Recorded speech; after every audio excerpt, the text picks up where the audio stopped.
Greetings and salutations, comic book conversationalists. It's Comic Book Hangover. It's a new week, and it's time for another round of books to talk about.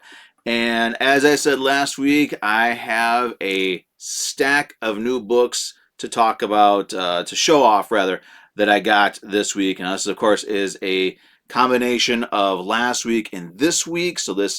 There's a total of 18 books here. I originally thought it was 17. I didn't count the one that I had won from my comic shop. So there's a total of 18 books to show you that I picked up this week. But before we do that, let's talk about a couple of books, or the couple of books rather, that I picked up last week. Starting off with Zombies vs. Robots Classic #1 from Image Books, from Image Comics. Now I got to get used to that because originally this series was from IDW, and written by Chris Ryall, art by the amazing Ashley Wood, and this is okay. So the way it was advertised was I was given the impression that it would have a reprint of the original Zombies versus Robots story, and then some new stuff after the reprint story. That's the impression I got from the solicitation.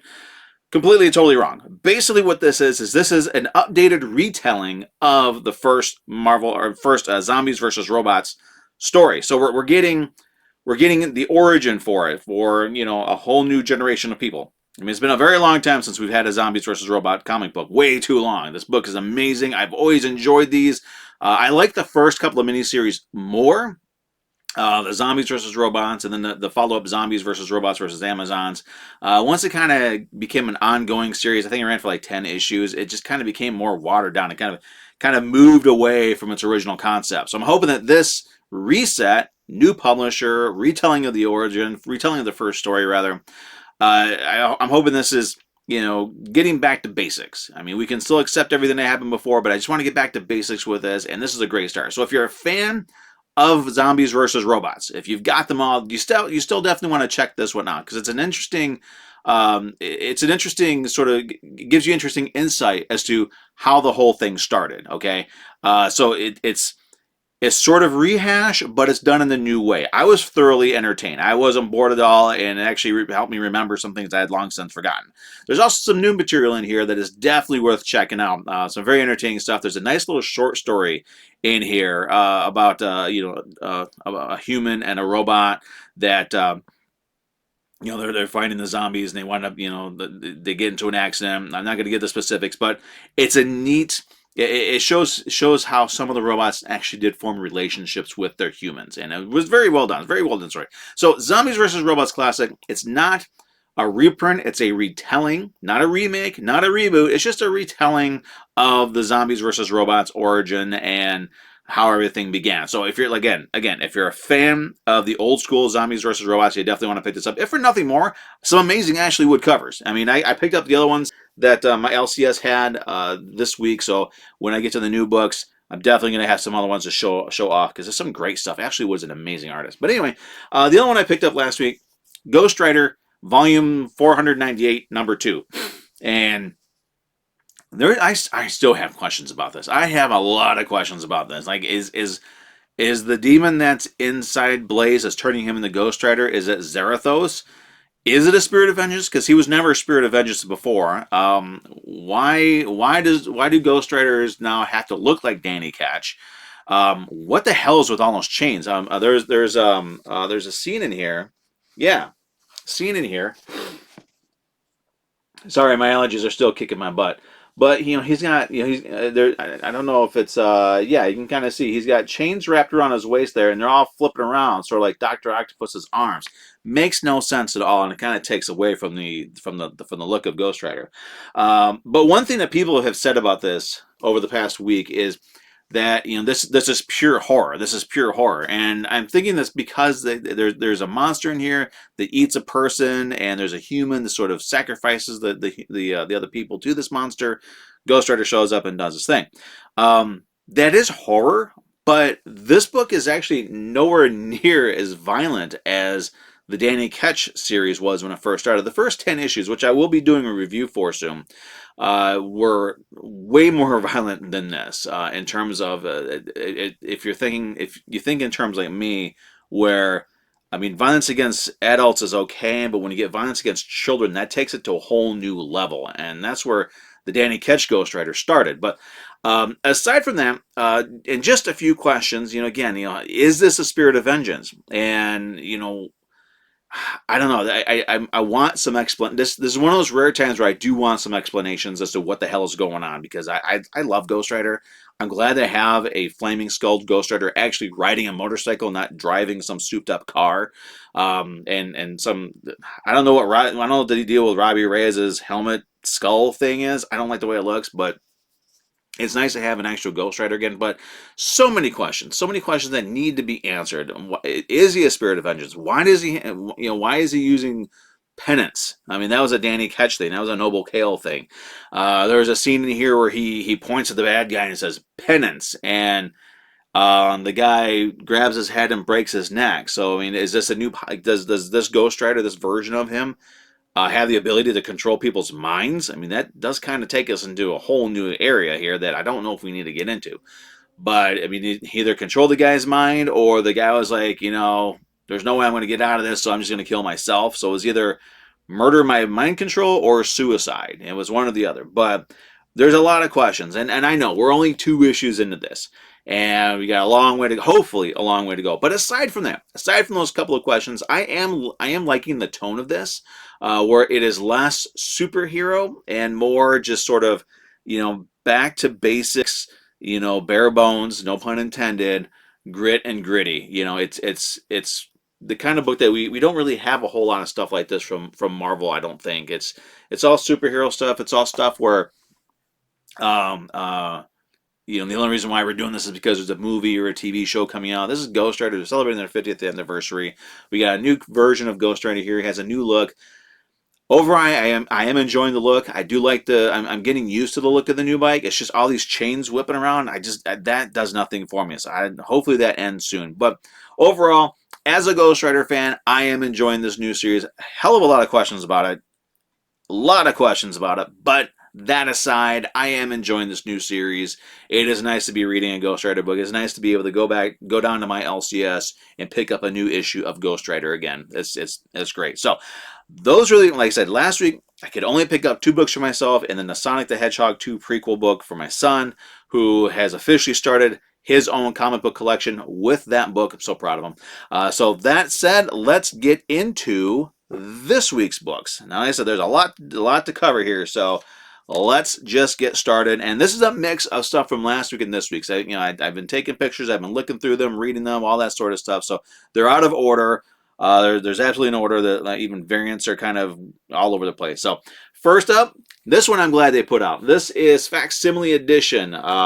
Amazing Spider-Man 238. First major appearance of Hobgoblin, one of my favorite characters. This is actually Hobgoblin. If I had to pick one, Hobby is my favorite Spider-Man villain. I don't know what it is about him. I just always liked the character, and this was always a book that I wanted to get. And this, because I'm not going to talk about these facsimile editions next week, so I just want to say this is why I like facsimile editions. There's no way in hell I'd be able to afford getting an original printing, especially one that has the tattoo in it, which this does not have a tattoo in it, so it's not an actual full-on.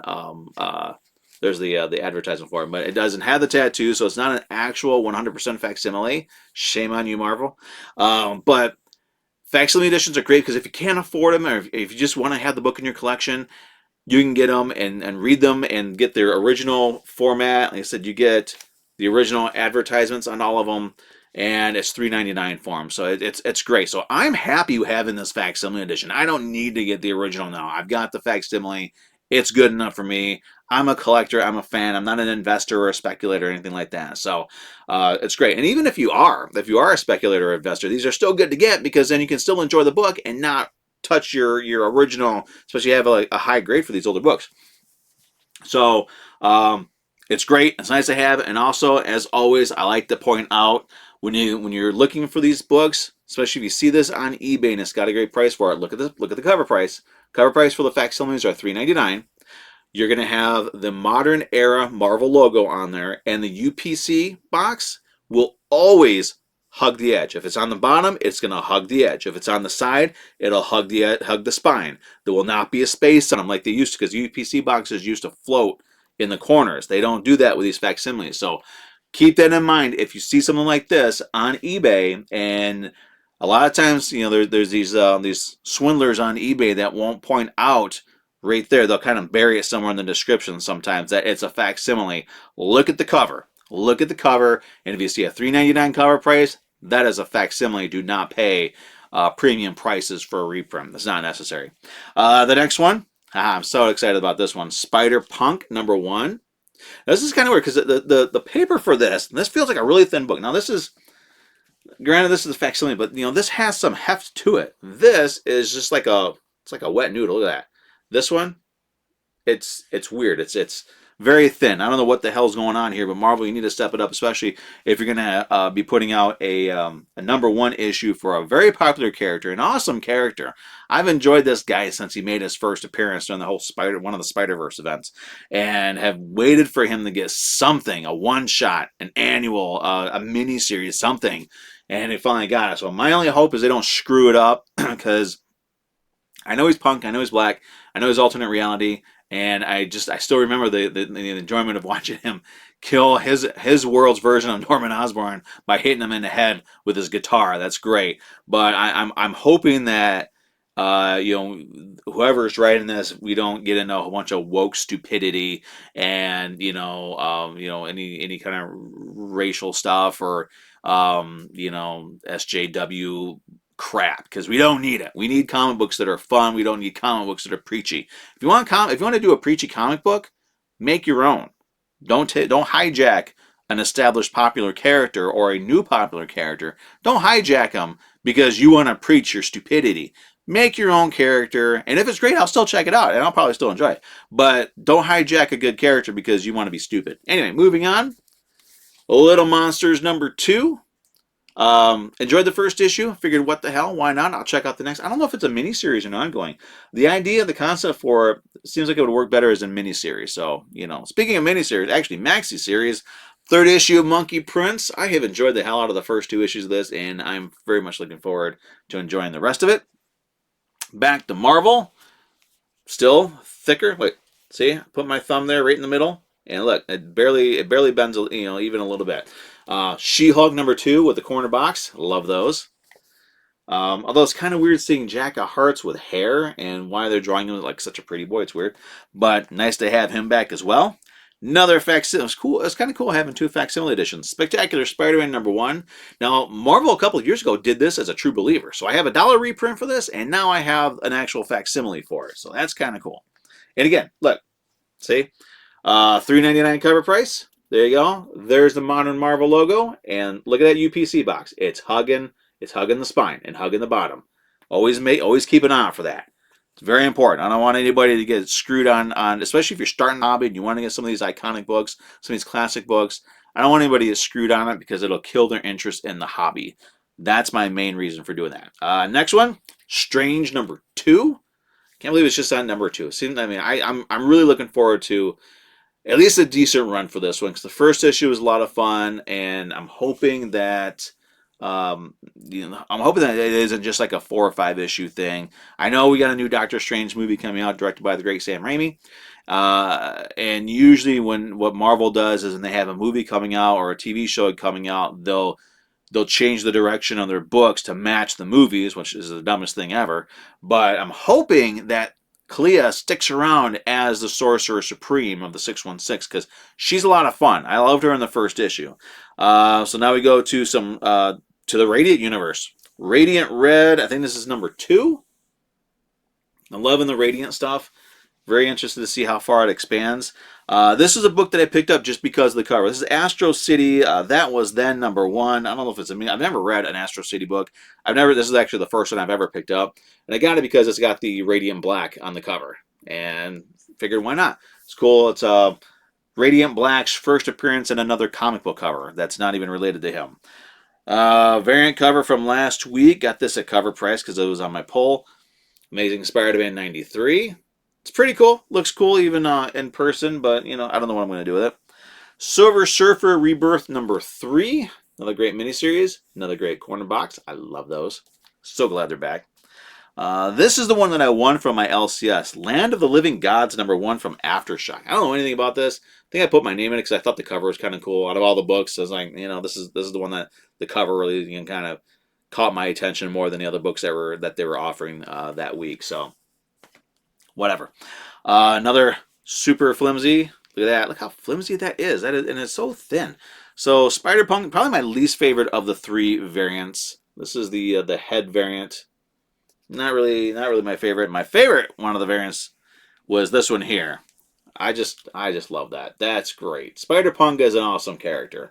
And they really, I want them to do more with him, but I don't want them to do too much and water him down because he's a really cool character. We are almost done. From last week, Zombies vs. Robots Classic. This is, I think, cover B or something like that. I don't know, but another Ashley Wood. Gotta love it. It's amazing. I love these covers. And then I grabbed, of course, the ZVRC sketch cover. So I love the art on that one. Rogue Sun #2. I think this is an ongoing. And Radiant Red is a 5-issue miniseries. So got Rogue Sun. And last and certainly not least, Radiant Black #13. So there you go. Those are all the books that I got last week. Sorry for getting on my soapbox there for a moment, but sometimes things need to be said, and I'm working on saying things that I want to say that are sort of I don't want to say controversial, but questionable nature. I'm trying to get into the mode of saying them in ways that are not so forceful or confrontational. So just giving you my opinion. That's what I said earlier about SJWs and all that nonsense. That's just my opinion. I do hope that I can enjoy Spider-Punk. Him getting his own book has been a long time in coming. I'm honestly surprised they haven't done this sooner because he's had a few great covers, but he's a great character. His visual, his attitude. So I'm hoping for great things from this miniseries for him. But that said, that's it. That's all I've gotten. I was actually able to do this in less than 20 minutes, so I'm kind of proud of myself. Now, next week's video, I'm going to probably have quite a few of these books to talk about, so be prepared. Next week's video might be kind of a long one. It may go well beyond the 20-minute mark, so I'll try to keep it around that, but I'm not making any promises. So if you're enjoying what I'm doing, and of course, welcome aboard new subscribers. I've gotten a few new this week, so welcome aboard to the new subscribers. Hope you enjoy what I'm doing. Please like, comment, share the video, hit the notification buttons, and subscribe if you're a first-time viewer, or if you're a long-time viewer, somebody who's checked out my videos from time to time. Just go ahead and subscribe. I mean, you can hit subscribe and not watch any other of my videos ever again, and I'll be okay with that. You can like and not even watch the video. I'd be okay with that too. But that said, like, comment, subscribe, whatever, all that fun stuff. Thank you for watching, and I will see everybody again next week with probably a pretty extensive review segment of my show. So just be prepared. Other than that, have a great weekend, everybody.